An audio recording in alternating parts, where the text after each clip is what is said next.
अस्सलाम वालेकुम फ्रेंड्स, उम्मीद है आप सब लोग खैरियत से होंगे। फ्रेंड्स, आज की वीडियो में मैं एक छोटी सी टेक्निक आपसे शेयर करूंगा स्ट्रेस को मैनेज करने के लिए।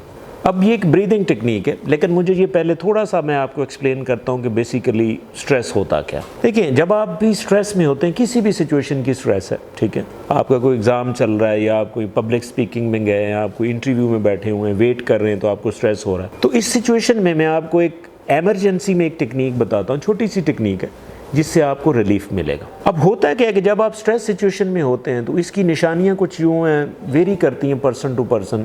उसमें सबसे इम्पॉर्टेंट ये है कि पसीना आ जाना, शोल्डर्स में पेन होना या शोल्डर टेंस फील करना, उसके अलावा ब्रीदिंग रेट इंक्रीज़ हो रहा है, हार्ट बीट है, बीपी थोड़ा सा ऊपर जा रहा है, तो ये स्ट्रेस के साइंस हैं और ये वेरी भी करते हैं पर्सन टू पर्सन। अब आपने होता क्या है इसमें कि जब भी आप किसी स्ट्रेस सिचुएशन में होते हैं तो होता क्या है कि आपका जो सिंपैथेटिक नर्वस सिस्टम है वो हाईली एक्टिवेटेड होता है। यानी कि आप एक एमरजेंसी सिचुएशन में फ़ाइट फ्लाइट रिएक्शन में हैं, जिसकी वजह से आपकी हार्ट बीट तेज़ है ताकि उस सिचुएशन को कंपनसेट किया जा सके। लेकिन इस सिचुएशन में नुकसान क्या होता है कि आपका फोकस नहीं रहता। जब फोकस नहीं रहता तो आप जिस सिचुएशन में फ़र्ज़ करें इंटरव्यू के लिए गए हैं तो आप फोकस नहीं, तो आप क्वेश्चन आंसर सही नहीं कर पाएंगे, आपका इंटरव्यू सही नहीं होगा। तो आपने इस सिचुएशन में करना क्या कि आपने ये ब्रीदिंग टेक्निक इस्तेमाल करनी। वेरी सिंपल, करना आपने क्या, आप रिलैक्स होकर बैठे, किसी सोफ़ा पे, चेयर पे, कहीं भी बैठे हुए, अपने आप को रिलैक्स करें और ब्रीथ करें। आपने 4 सेकंड के लिए आपने ब्रीथ करना है, यानी कि आपने इनहेल करते हुए 4 सेकंड लगाने। आप इमेजिनेशन में काउंट भी कर सकते हैं, देखें जैसे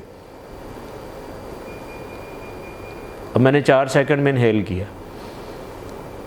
अब आप एक्सहेल आपने 4 सेकंड से ज़्यादा टाइम लगाना है और एटलीस्ट आप स्टार्ट करें 6 से ज़्यादा होना चाहिए, 6-7 सेकंड में आपने एक्सहेल करना है, यानी ऐसे।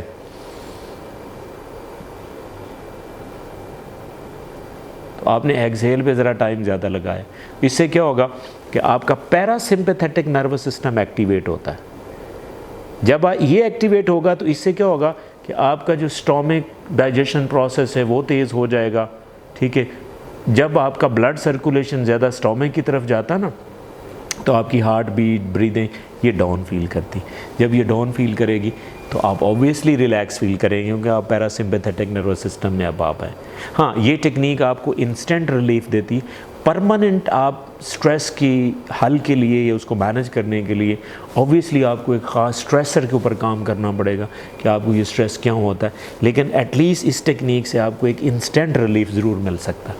आई होप कि आपको ये वीडियो पसंद आई होगी, but still if you have any question please write me in the comment section and definitely I will answer. Thank you.